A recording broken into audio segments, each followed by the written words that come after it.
So welcome everyone to this special live broadcast of Judging Freedom.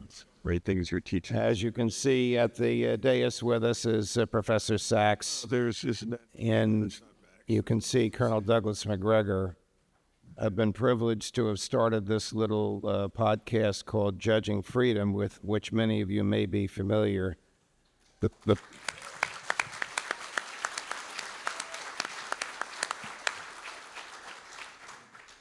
By the way, we're waiting for the Blumenthals, which happens on live television as well. The largest reason for the success of Judging Freedom is the two gentlemen sitting at the podium right now.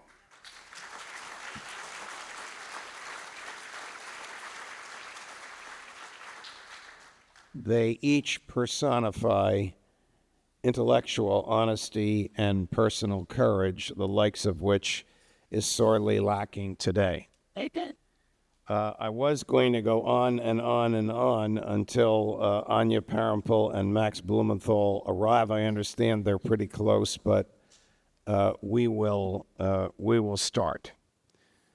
So we were going to talk about the depravity of American foreign policy, about which you heard a great deal in the very excellent and articulate lecture from Professor Sachs. But we would be remiss if we did not discuss the events of yesterday as far as we understand them. So, Colonel Macgregor, even though I didn't tell you I was going to ask you this, I will start with you. What the hell happened yesterday in Anchorage, Alaska? Doesn't he look like Douglas MacArthur? Except that I haven't urged nuclear war lately, so I think that's where the similarity ends. I didn't hear the beginning of your presentation, so I don't know, Jeff, what you had to say. I think on the positive side, we had the leaders of two important powers in the world. I say that instead of saying a superpower and something else, because that's all nonsense now. And they met. And they talked, and it was amicable. That was obvious. And I think President Trump and his team were finally convinced after the meeting was over that the Russians are very consistent in their aims, consistent in what they want, and they are not going to deviate from those positions. And I think Donald Trump was surprised that his personal charm, charisma, and so forth was not extraordinarily important to the Russian team. Having said that, I thought the best part was the end, where Mr. Putin said, well, you should come to Moscow. And, of course, President Trump said, sure, oh, I'm going to get heat for that. And I'd say that's the biggest problem right now with President Trump, and I like him personally, but there seems to be an acute absence of courage and backbone to step away from all the nonsense and lead. Anyway, what do you think? Professor Sachs, has President Trump succumbed to the neocon control around him? Professor Sachs. Jeff. Yep. Yeah, I also picked up on that, those last words, that Trump clearly has in mind the Washington bubble rather than the issues of the conflict. My guess is, knowing most of the negotiators on both sides and the rehashing of issues for many years, that they get it, and that Trump just can't figure out how to get out of this exactly. On the U.S. side, it's not so hard because he has the American people on his side.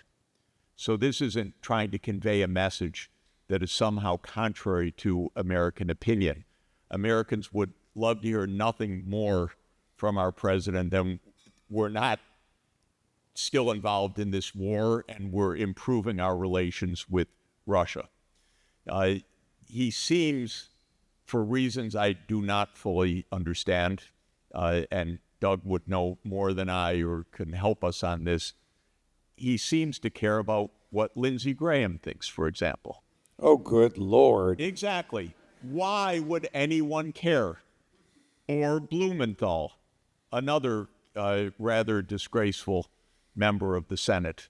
Pure warmongers, no ideas, no strategy, no nothing other than to continue the war.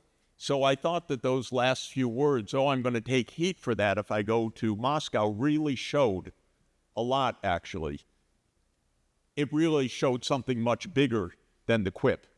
Colonel, isn't this as much Donald Trump's war as Joe Biden's? Didn't Donald Trump arm Ukraine to the teeth during his first presidency? I think that's indisputable. And of course, you've heard him also say on more than one occasion, I'm responsible for providing the Javelin missile systems that were so important at the outset of this war. He's a schizophrenic. He doesn't know which way to go. But the biggest problem right now, and I got to be frank about this, is the American people. And now that I see Nassim Taleb, Mr. No Skin in the Game, who's just walked in here, I think it's important that everybody understand that too few Americans have any skin in the game. So what's it all about? The war and soldiering. Well, I hear it all the time. Well, no Americans have died. Yeah. Therefore, what difference does it make? And of course, millions of people have had their lives destroyed by all of this. Millions have been killed and wounded. Ukraine is effectively prepared to go out of existence at this stage. That's what people in the United States don't understand. The lopsided exchange ratio is overwhelming. You can't even begin to imagine it. So what's wrong with Americans? Well, Americans, if it doesn't affect them personally, then they don't pay much attention. And this same problem extends to finance. By the way, Mr. Nassim Taleb is also, gold is now the reserve currency, which I happen to agree with 100%. And I wish everybody else would come to terms with that reality as well. I'm saying these things up front so you don't have anything to say when you get up here. Now, in all seriousness, it's a big problem. How do you get Americans mobilized to do something? And I go back to World War I when the British asked the French, how many troops do you need in the outbreak of a war with Germany? And they said, just send one and we'll make sure he's killed instantly. Because that was the hook as far as they were concerned. Sadly, I think that's where we are. And Americans are about to wake up over the next few months and be shocked at what occurs financially, economically, socially, because they haven't paid much attention. They just haven't. Professor Sachs, I heard the president use a phrase yesterday that terrified me: Ukraine's security. Good God, are the neocons back to that, where the United States would provide some sort of assurance, military assurance for the security of Ukraine? Are we all the way back to where we were in 2014 under Donald Trump because he doesn't understand what's going on and he doesn't know how we got there? I suggest, I wasn't in the room, that he heard a lecture on the history of Ukraine from Vladimir Putin, which blew him away.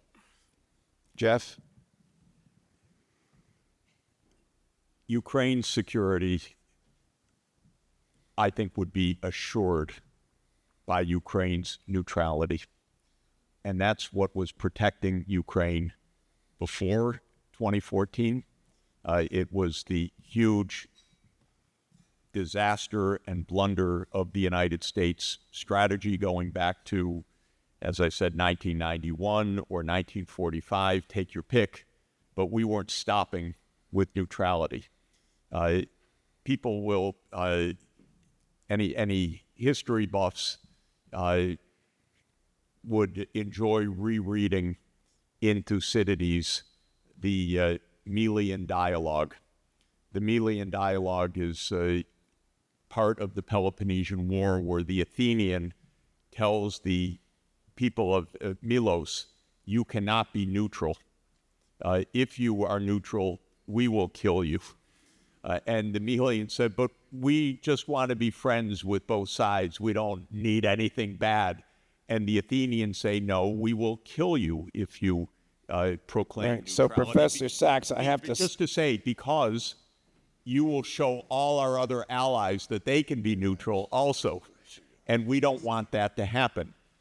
The United States hates the idea of neutrality, not because it weakens those countries, it protects them, but it hates that idea, like the Athenians did in 416 BC.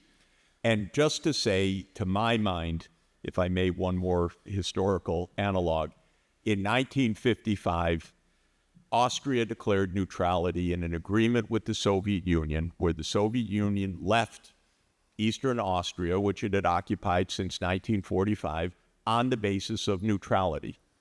Austria became rich, prosperous, happy, never bothered again, either by the Soviet Union or by Russia, by their neutrality.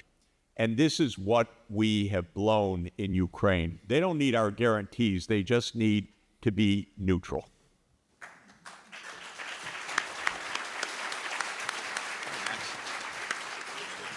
So we are joined now because of traffic issues, but happily joined by two of the most articulate and courageous investigative reporters in the United States of America, Max Blumenthal and Anya Parampil. Good evening. Also reasons for the popularity of Judging Freedom. Max, I'll go to you. We were going to talk in general terms about the depravity of American foreign policy, and you were going to opine on Israel. Professor Sachs has covered that in his talk earlier today. Your view, your take on what the hell happened yesterday in Alaska. Well, first of all, we had babysitter issues because you wanted both of us. Usually we get to kind of trade off. I demanded both of you. It's like the president and the vice president can't be in the same place at the same time, but I don't know what the hell happened yesterday. It looked like a photo op to me, a very good photo op for Putin that legitimized him, that legitimized Russia's military campaign, that signaled that the U.S. understands that they're winning. But I don't know what actually took place or what will take place or where they will meet next. And the forces, the preponderance of force on Trump from the neoconservative camp. I mean, I felt for so long throughout, ever since January, we're witnessing the third coming of Bush's first term. I refer to Trump as Orange McCain these days. So I don't actually know where this is going to go. And I would like to weigh in quickly on what's happening with Israel, because Israel has damaged the credibility of the U.S. everywhere on the world stage, to the point where it's no longer taken very seriously, and reduces Trump's ability to make a deal anywhere. The rules-based order has completely collapsed. The U.S. is supposed to be this nation that represents global liberalism and the post-World War II order, and we are supporting an ethno-supremacist colony as it enters the final stage of what it began in 1948, which is a campaign of ethnic cleansing for basically racial purity. And every faction in Congress supports it. The entire power structure supports it. You see on your way here to this ballroom, military contractor after military contractor. Our economy feasts off of it. This is like the corridor of death out here. Microsoft's offices are right down the road in Reston. They have 2 giant skyscrapers dedicated to them. And we just learned through Israeli reporters that Microsoft's Azure cloud is hosting Israel's database of Palestinians in the Gaza Strip, because they had run out of their own cloud space, and that is the database they use to determine targeting for their AI gospel system. In other words, their automated AI genocide system, and Microsoft is hosting it. Wow. So we're witnessing a complete collapse of the rules-based order, and it starts here, it moves through Tel Aviv, and what we witnessed was merely a photo op. Anya, to your field of specialty, which is Latin America, why did the State Department put a $50 million bounty on the popularly elected president of Venezuela 2 weeks ago? Oh, well, this is a fun question. And to look at the follies of the Trump policy in Latin America, I think it's most illustrative to compare the way the United States under Trump has treated Venezuela, which is probably considered the great enemy in the region versus its great ally, or the one leader who has come from Latin America to celebrate with MAGA repeatedly, and that's Javier Milei in Argentina. So there are probably a lot of people in this room that might be a fan of Javier Milei, even though my friend Daniel McAdams called him out very early and said, watch this guy, because he's branded as a libertarian, but it might not be that simple. And what I just want to emphasize with these two cases is that, yes, libertarianism, it might be a brand that he can use in Argentina, but really what he's implemented is just your standard IMF-prescribed neoliberal package of privatization, slashing of public spending.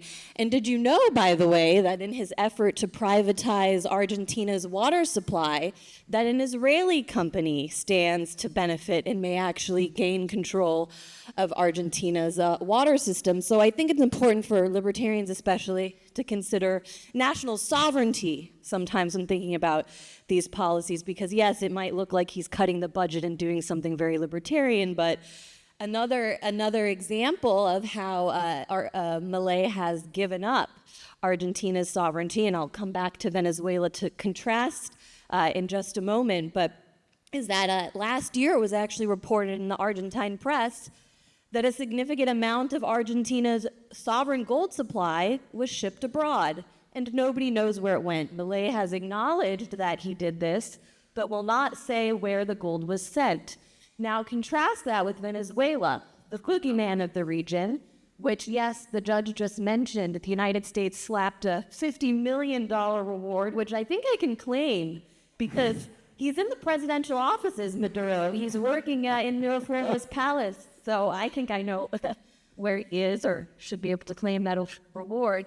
In reality, this reward came down the same week that the Trump administration actually approved Chevron operating in Venezuela. It's been, U.S. companies have been restricted from developing and shipping U.S. Venezuelan oil to the United States since 2019, when Trump began this coup of recognizing a shadow. Does the Trump administration still think that that grad student in Miami is the true president of Venezuela? They've recognized a few other people since then, but in reality, they did send Richard Grenell down there to negotiate with the president, and now this reward is something that I think was done to appease figures like Rubio in the cabinet who need to look like they're being very aggressive towards Venezuela. Right.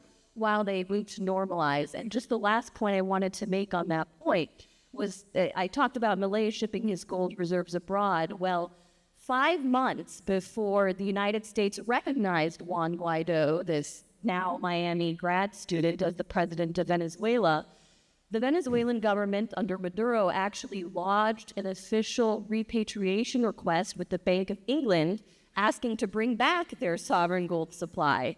So how convenient that 5 months later, the U.S. and London recognized a government that allowed them to say, well, actually, we don't know who is the rightful owner of this gold. We have to keep it here in our Bank of England indefinitely while we figure this out, even though there's no question of who runs the central bank in Caracas.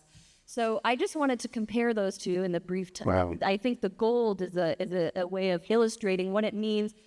If you're an enemy of the United States, you might have some sovereign claim to your resources, and that's the issue. Whereas if you're friends with the United States, you can just sell your country off to international finance and be very pro-Israel along the way. And that's kind of what Milei has done to win favor in Washington. Thank you, Anya. Colonel Macgregor, what are the dangers of 750 military installations around the world in 80 different countries, owned, operated, manned, and funded by the Pentagon? Well, I hate to correct you, but I think it's a little over 850 at this point. Happy to be corrected. Well, I can't add too much more to what Jeff Sachs has said, and his point is accurate. In most cases, these things are a legacy of the Cold War. And if you go back and look at the original executive order signed by the president at the time, it talked explicitly about maintaining the necessary logistical lines of communication and support bases so that we could, in fact, respond to the Soviet threat or the threat of, at that point, what people thought was global communism, wherever it manifested itself. So if you go back and look at those original bases, some of those can still be justified, at least in terms of if you want to logistically try and support yourself. But you go to a place like the Pacific, there are only 2 or 3 places where you can stockpile a great deal of fuel and ammunition, water, and so forth. All 3, with one exception, there are 2 that are islands. The other is a very large body of landmass. I don't want to tell you where they are because, in theory, I would be violating some important security information. But if you look at those 3 locations, they could be annihilated in the first opening minutes of any war that you might fight with anybody, in which case the entire fleet can't operate. People don't understand that in 1941, after Pearl Harbor, the whole U.S. fleet, which according to the war plans was supposed to move decisively east in the direction of the Philippines, withdrew everywhere. Well, we only had 11 refuelers in the fleet, 11 tankers effectively that could refuel the fleet. And the chief of naval operations says, we don't have enough. We can't do it. What I'm trying to tell you is that we can't do most of what we have planned to do today because the world has changed. Precision, guided missiles, overhead surveillance, all of these things militate against the style of warfare that we like, which is, or we think we like, which is World War II. But most people don't even know what happened during the Second World War, or they would rethink their assumptions. So most of those bases can be eliminated very quickly without any loss of security. Some you will want to retain. There's no question about it. And the countries in which they sit, in many cases, may be happy to have them. But the point is, it's time to sit down and look at the 850. And I'd be very surprised if you couldn't cut that down to about 120, personally. Max, That's what the would best I can do. Max, what would it take to stop Netanyahu's slaughter? It would take a total arms embargo, and it would happen tomorrow. And what we're hearing is from the Europeans, statehood for the Palestinians. Where's the state going to be when Gaza is fully ethnically cleansed and the West Bank? The Israelis are just authorizing settlement activity in E1, which will fully close off any part of East Jerusalem as the capital of a Palestinian state. So it's empty bluster. We'll give the Palestinian Authority more power on this in the UN, perhaps. And then we see Bernie Sanders actually finally putting forward an arms embargo. Ro Khanna is doing it in the House. They're getting very little support. That I think 23 Democrats supported it. The rest of the Senate opposed it. And long term, it will take registering AIPAC as a foreign agent, which Thomas Massie is pushing. And what we need to do,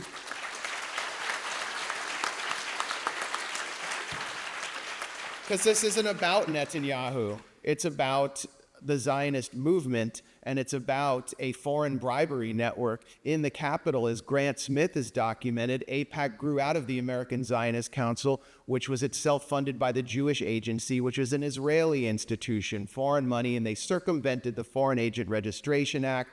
The Fulbright Committee was basically shut down with JFK's assassination. We just released an interesting piece about James Angleton and not only his involvement in handling Oswald, but also his involvement in basically setting up the Mossad and helping Israel steal nuclear secrets. So what we need is a bipartisan coalition to shut down AIPAC.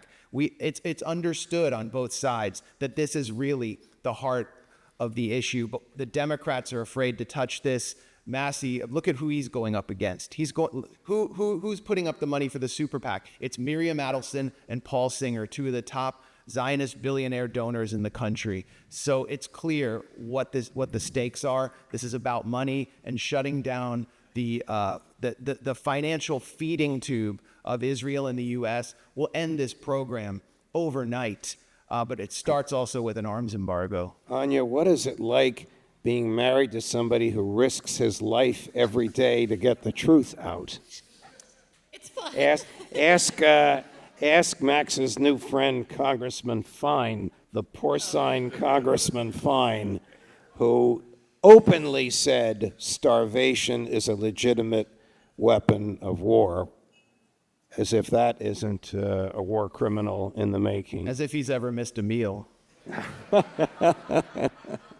Professor Sachs, does Mossad spy on the President of the United States?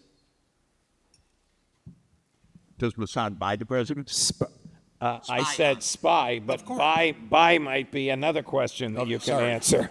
Buy, spy, suborn, and blackmail, probably all of them.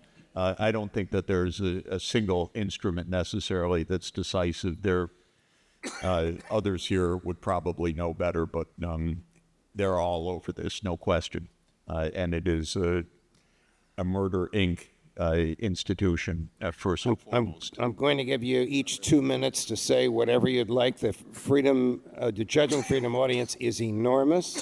This audience is very appreciative. We are running a little bit over, and I'm getting sort of these, if he were Italian, it would be called malocchio, but it's coming from McAdams. You got to stop, Judge, you got to stop. But 2 minutes to each of you on the depravity of American foreign policy, starting with Anya. Well, right now it's definitely not great, but I try to remain hopeful because one area that I focused on in my reporting, in fact, 2 years ago when I was here, I think I discussed my trip to the BRICS summit in South Africa. And while I was there, I was speaking with the officials who represented South Africa, India, China, Russia. Of course, I'm probably forgetting one of Iran. the BRICS nations at that. But they were actually open to the United States when I would ask them, and they were talking about their goals of multipolarity and cooperation, whether or not they could ever imagine the United States joining a group like BRICS. And I think if we got over some of our ties to our imperial mentality and decided to cooperate with the world like an adult, that we would find that these organizations and these groups aren't actually formed in opposition to us, but just to create a different kind of world that we could participate in, viewing other countries like China, Russia, India, South Africa as equals or partners. And so I just like to try and emphasize as much as we'll all emphasize where we're going wrong, I want to also say that there's hope. The rest of the world doesn't want to just cast the United States aside. We're always going to be a powerful, influential nation, but I think it's time that we did something positive with that and actually move toward cooperation and peace. But I'll let the other three just trash the policy.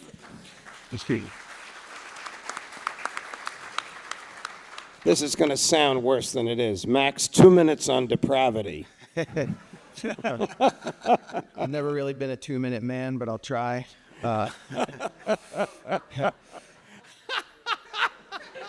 What? Nice. I'm just looking at a Politico headline just to follow up on your question to Jeff. Israel accused of planting mysterious spy devices near the White House. This is Politico 2019. Remember that? I mean, some of you probably don't remember because it wasn't a scandal. The scandal was Trump, Putin, Russia, Trump.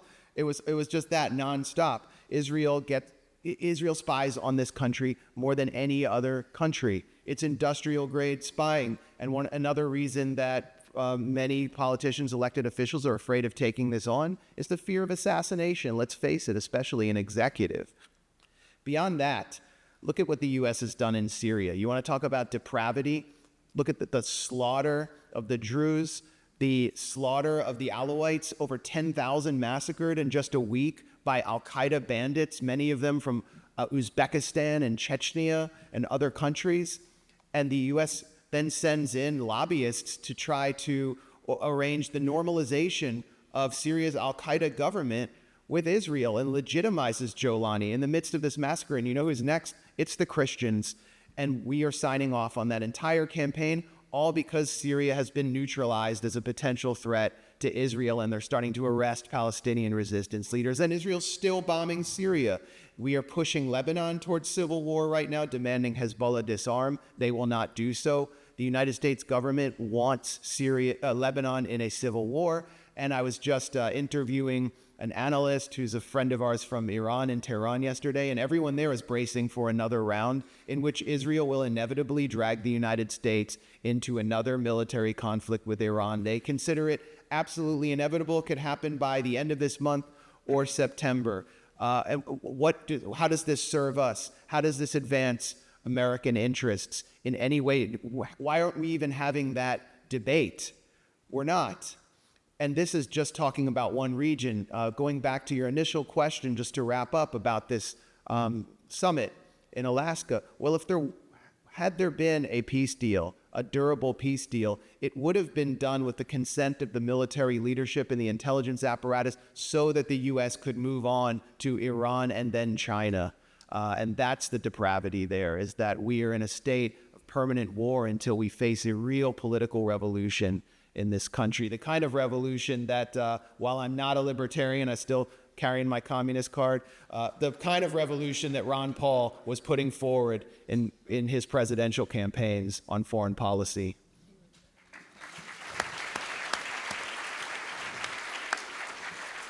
I don't really have a card. Colonel, is Donald Trump free to do something against the will of the deep state? Short answer is no. And I would say I agree with everything that's been said. But I would point out that I do not expect anything to change dramatically in any particularly positive direction until the financial system collapses and we go into a serious crisis. That's the simple truth. That's it. It all runs on money. When the fake money runs out, then things will change because we'll pull everything overseas back to the United States and we will focus internally.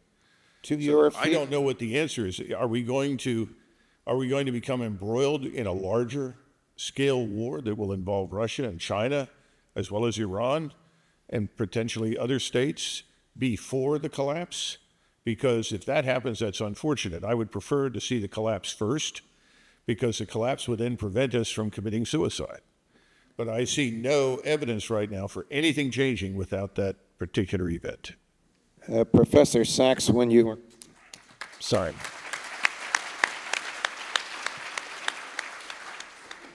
When you were talking about the absurdity of suggesting war with China, I thought of my former Fox colleague who runs the Department of Defense standing in Japan 3 weeks ago, shaking his fist at China, almost welcoming war. Why do they do that? I'll ask you. I'm not going to answer that. I have no clue. Maybe, ladies and gentlemen, we need, I know it's naive, but we do need a peace party. The politics we have will not solve this, neither party. We need a peace party because that would have a very strong majority of the American people. They would understand it. They would understand that this would make us safer. They would understand that, as Doug is saying, we are 100% of GDP in debt with a trajectory which is mind-boggling. And we've just raised the budget deficit another percentage point, so it'll be 7% of GDP in this coming fiscal year. We can't afford what we're doing. It's not safe. It's not prudent. It's not moral. It's not practical. It gains us no benefits whatsoever. And what you've heard from everybody is that it's not even hard to stop these conflicts. In fact, we've all used the expression in a day, and it's literally true, because these are artificially prolonged conflicts. These are not conflicts that have some existential, unbendable will. These are choices that are terrible choices made for particular interests and for particular reasons that don't serve the American people. Let me...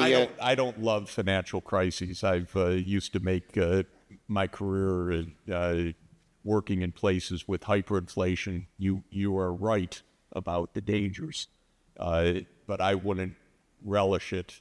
I hope we could get to this before we hit that stage. So I'm still hoping that we could figure out a way. You guys figure it out. So how could we have a true political movement of peace? Because if you go through that optic, all the rest can fall into place. Thank you. You will hear later today from Anya Parampil, Max Blumenthal, and of course Colonel Macgregor. But let me thank my superb and excellent panel.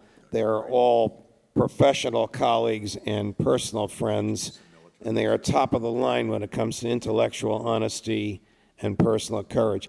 The Judging Freedom live audience at this moment is truly enormous. And I thank those of you who are watching live. We will continue to live stream the balance of the program because I'll be on a plane, but I'm dying to hear what the great Colonel Macgregor, doesn't he look like Douglas MacArthur, that the great Colonel Macgregor will have to say this afternoon. God love you. Thank you very much.